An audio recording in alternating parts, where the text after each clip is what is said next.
3.4ನಲ್ಲಿ 3 resistors ಎನಲ್ಲಿ 3 resistors 2 ohm 4 ohm and 5 ohm connected in the parallel. ಹೌದಾ, parallel ಅಂದರೆ ಯಾವ ಥರ, ಇಲ್ಲಿ ಒಂದು ರೆಸಿಸ್ಟರ್, ಇಲ್ಲಿ ಒಂದು ರೆಸಿಸ್ಟರ್, ಇಲ್ಲಿ ಒಂದು ರೆಸಿಸ್ಟರ್. ಹೌದಾ, ಇದ್ರನ್ನ 2 ಓಮ್ 4 ಓಮ್ 5 ಓಮ್ ಹೌದಾ ಪ್ಯಾರಲಲ್ನಲ್ಲಿ ಕನೆಕ್ಟ್ ಮಾಡಿದ್ದೀವಿ. ಇದನ್ನು ಏನು ಕಂಡುಹಿಡಬೇಕಂದ್ರೆ total resistance of the combination. ಈ ಪ್ಯಾರಲಲ್ ಕಾಂಬಿನೇಷನ್ದು ಟೋಟಲ್ ರೆಸಿಸ್ಟರ್ ಅಂದರೆ 1/R ಕಂಡುಹಿಡಬೇಕು. ಹೌದಾ, 1/2 plus 1/4 plus 1/5 1/R equals to ಇದು ನೋಡ್ರಿ ಎಲ್ ಸಿ ಎಮ್ ಮಾಡಿದರೆ ಎಷ್ಟಾಗ್ತೈತಿ ಇದು ಅಂದರೆ 2 4 5 ಎಲ್ ಸಿ ಎಮ್ ತೆಗೆದ್ರೆ 40 ಆಗ್ತೈತಿ. ಹೌದಾ, ಇಲ್ಲಿ 2 ಐತಿ, 2 10s ಎಷ್ಟಾಗ್ತು 20 ಅಂದ್ರೆ 2 20s 40 ಆಗ್ತೈತಿ. Next 4 10s 40, 5 8s 40.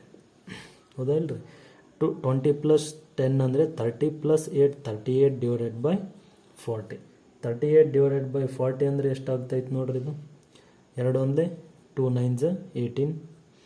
ಹೌದಾ, 2 2s 4 0 as it is same ಅಂದರೆ 19/20. ಇದೇನಾಯ್ತು ಅದು 20/19 ಓಮ್ ಅಂತೇಳಿ ಬರ್ತದೆ. This is the for answer A part. ಹೌದಾ, ನೆಕ್ಸ್ಟ್ ಬಿ ಪಾರ್ಟ್.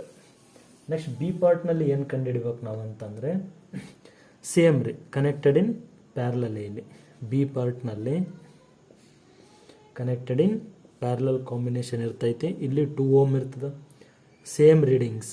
ಇಲ್ಲಿ ಎಷ್ಟಿರ್ತದೆ 4 ಓಮ್ ಇರ್ತೈತಿ. ನೆಕ್ಸ್ಟ್ ಇದರಲ್ಲಿ ಎಷ್ಟಿರ್ತೈತೆ ಅಂದರೆ 5 ಓಮ್.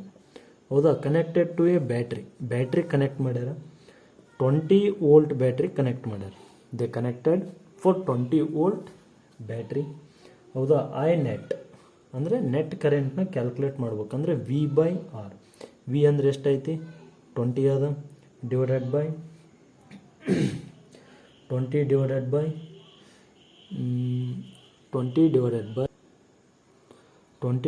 ಬೈ ಎ ಪಾರ್ಟ್ನಲ್ಲಿ ಎಷ್ಟು ಬಂದಿತ್ತು ಆನ್ಸರ್, ನೆಟ್ ರೆಸಿಸ್ಟರ್ ಕಂಡುಹಿಡಿದಾಗ ಕನೆಕ್ಟೆಡ್ ಇನ್ ಪ್ಯಾರಲಲ್ 20/19 ಬಂದಿತ್ತು. ಹೌದಾ, 20/19 20 20 ಕ್ಯಾನ್ಸಲ್.